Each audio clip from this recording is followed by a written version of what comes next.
kauna-unahang pagkakataon magsasama sa isang teledrama bilang mag-asawa sina Lovie Poe at Tom Rodriguez. Heavy drama ito lalo't gaganap si Tom na may Alzheimer's. Pero ano naman kaya ang kanilang pinagkakaabalahan sa set kapag time out sa taping? Let's watch this.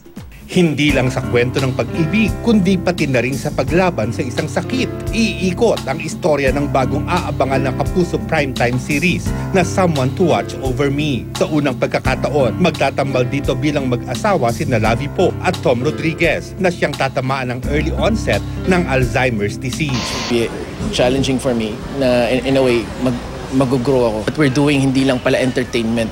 We do have some sort of social and moral responsibility, not just entertain but to educate and to inform and empower people din. Isa to sa mga maipapakita natin na kaya naman natin magmahal pa rin kahit yung asawa natin hindi na tayo kayang mahalin pa. Pero time out muna tayo sa mabigat na aktingan. Kapag free time sa taping, ano naman kaya ang ginagawa ng ating kapuso celebrities? Si Tom, hobby raw ang pagdodrawing. Hilig ko na talaga siya mula nung bata pa ako. Parang pampalipas oras, nakakakalma. Isa sa mga nagpapakalma sa akin. Habang si Lovie naman, bukod sa pagbabasa, sandigan daw ang kanyang smartphone. Kaya naman di natin pinalampas ang pagkakataon para masilip kung ano-anong laman ito. So this is my wallpaper that was taken in Boracay. So sunset yan ng Boracay. Pinaka ginagamit kong app ay, well, dalawa yan. Snapchat. Hi!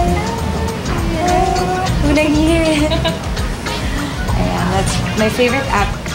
And, of course, there's Instagram, Twitter, ayan. Tapos, Facebook. Hindi ako pala games.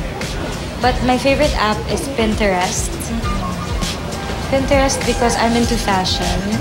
And I also have House. Hilig kasi ako sa interior designs. And of course, music is important.